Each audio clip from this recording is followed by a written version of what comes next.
All right, I've got a job to do.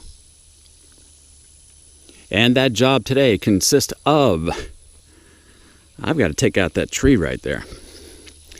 So I've known about this tree for quite some time. It is definitely rotten. As you can see, limbs are already falling off of it. No foliage on it. Bark is coming off of it. It's a pine. And a lot of the limbs have been kind of falling off down here. And I can't really wait on this tree anymore. A lot of times, you know, when there's trees off in here and I see that they're rotten or whatever, sometimes, you know, if I don't see that they're going to be interfering with anything, I'll just let them go ahead and fall on their own. But this one has a high potential of interfering with something that I don't want to have to deal with.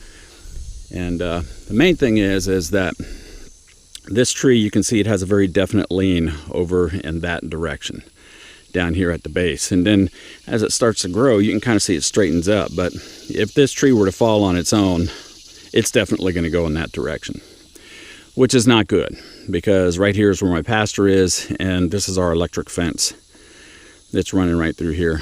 And so that tree right there more than likely will take out all those strands, would take out the post. There's no reason getting into all of that and going through all of that repair and hardship and expenses and everything else. And then, as you can see way over there, this pasture right here contains 2 of our horses, and at least for right now anyway, our miniature donkey. And the reason I say that is because he actually can go back and forth between the 2 pastures. He goes right up underneath the fence. He doesn't care if it's electrified or not. But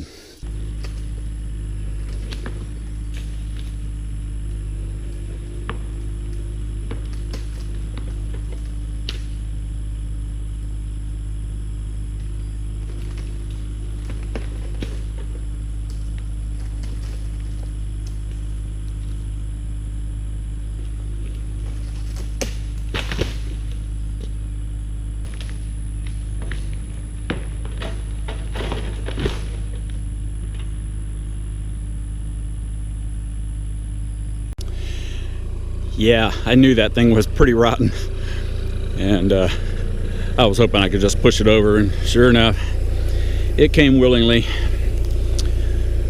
So yeah, I'll just go ahead and get this kind of cut up, moved off, and just kind of push it off in the woods over there and get this area cleaned up.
I got that cut through there now. But while I'm out here, I need to address something else real quick too, and that is a lot of these branches that I got hanging out down through here, they're getting to a point where they're starting to smack me in the head every time I come through here on the tractor. So I'm going to come through here and open this path up. This is normally kind of a horse trail that we have. We have an area where we can come out of this line of woods. There's some trails up through there.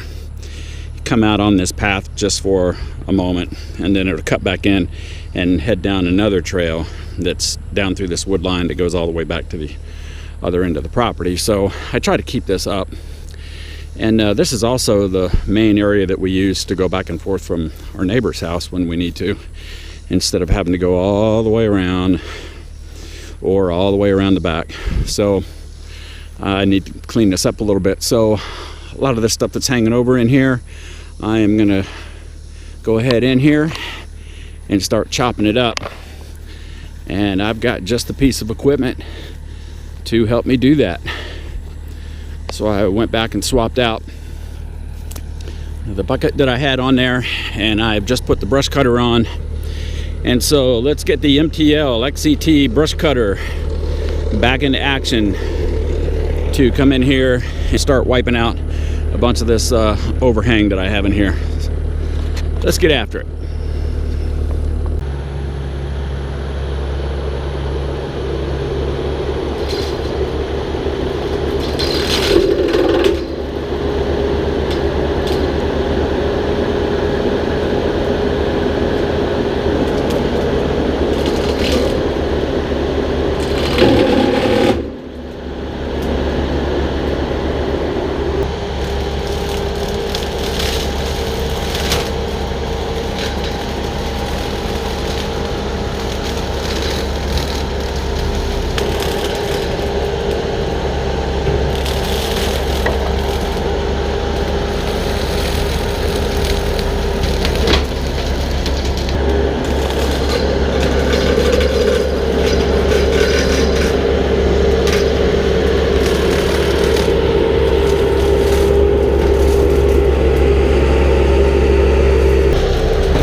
All right, I got that cleaned up. So I lifted a lot of those limbs up out of the way.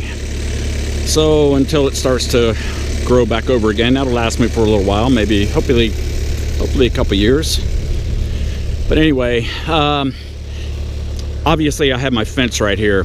So you're trying to come onto these limbs sideways. That brush cutter works a lot better if you're coming straight at the tree. Obviously you can just kind of trap the limb and then just chop it off. But when you're coming at it sideways like this, obviously the limb has a tendency to want to move out of your way, and so you don't really get a real good cut on it. So you have to work a little bit harder at it when you're coming at it sideways like this. Coming straight at it will do it every time. But I got this lifted up a lot more up through here. And then at least this trailhead right here, I started to open that back up. You can kind of see where it heads down in there. Then it kind of goes down by a creek and all that. That'll probably be one of my next projects that I do here, is get back in there and start to open this trail up again. It's a little bit more overgrown, but this is where one trail comes out or goes in, however you want to think about it. And then it comes around out here by the pasture and then down there it cuts back in again. So yeah, actually one of the main reasons I bought my excavator was because I wanted to do a lot more trail work back here, and so that's going to definitely be a project that I have coming up. But for right now, the MTL XCT brush cutter, yeah, that cleaned it up nice through there, so I won't be getting smacked in the face with a lot of these limbs here, hopefully for a while, the rest of this season anyway. So we got it done. On to the next job.